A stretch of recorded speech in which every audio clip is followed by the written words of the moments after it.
Irish men and Irish women, in the name of God and of the dead generations from which she receives her old tradition of nationhood, Ireland through us summons her children to her flag and strikes for her freedom, having organised and trained her... What? Cut the door, Che. I can't hear a thing. What was the 1916 Proclamation?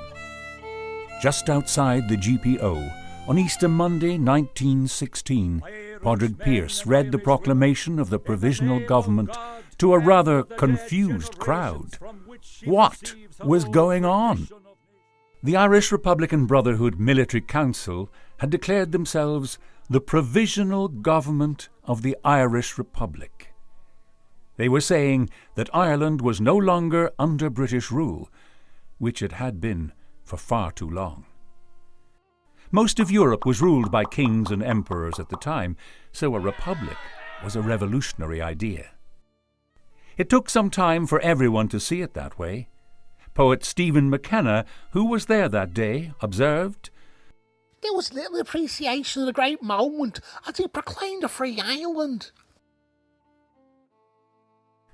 But despite the lack of fanfare that day, the uprising that followed changed the course of Irish history. There's been lots of controversy about the Easter Rising and about whose rising it was, but the proclamation document itself is now considered by many as the most important document in Irish history. So, what did it say? The rising's leaders kicked off by addressing Irish men and Irish women equally. Might not sound like a big deal nowadays, but back then women weren't allowed to vote. Later, it says that a permanent government will be elected by the votes of all her men and women. Our revolutionaries were all for gender equality. Women saw direct action, but were not invited to leadership roles. The proclamation was modelled on Robert Emmet's earlier proclamation of the 1803 rebellion. The Provisional Government to the people of Ireland. You are now called on to show to the world that you are competent to take your place among nations. That rebellion failed, with over 50 rebel lives lost. Pearse invoked the history of Irish resistance to the British when he spoke of the dead generations from which Ireland got her old tradition of nationhood.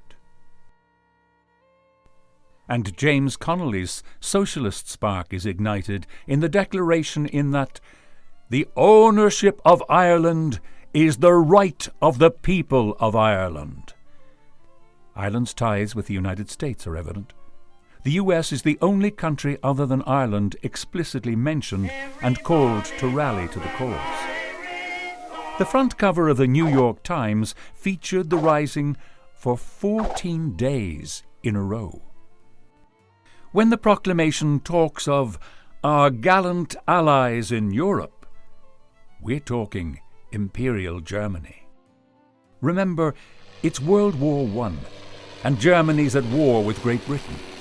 During wartime, an Irish subject of Great Britain declaring alliance with Germany amounted to high treason. So, this alliance ensured death by firing squad for rebellion leaders.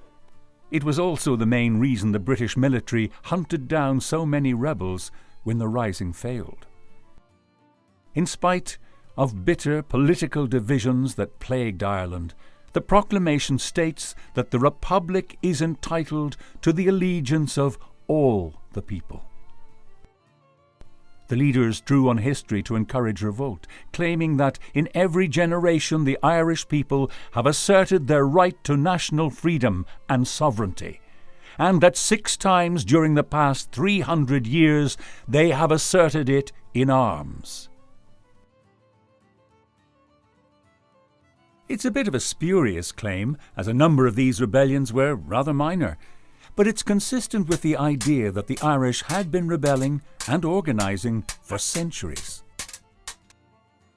Pearse was big into the Irish language, but other than Poblacht na Éireann, which has a fodder missing from Éireann, there's no word of its importance as the language of the new nation.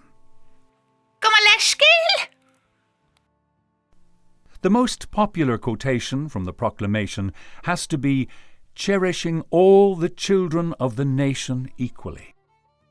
Often deployed to refer to children, what was meant by the phrase was that Unionists and Nationalists, Protestants and Catholics, would be treated equally in the new nation. The rising continued for 6 days after Pearse made the proclamation, before the leaders signed an unconditional surrender to put an end to the bloodshed. The 7 leaders were all executed at Dublin's Kilmainham jail. A terrible beauty is born, W.B. Yeats concluded his poem, Easter 1916. Yeats had foreseen the War of Independence and the Civil War, but the long-term legacy was an independent and eventually fully sovereign Irish state, a state that from 1923 onward was relatively stable and successful, if not perfect.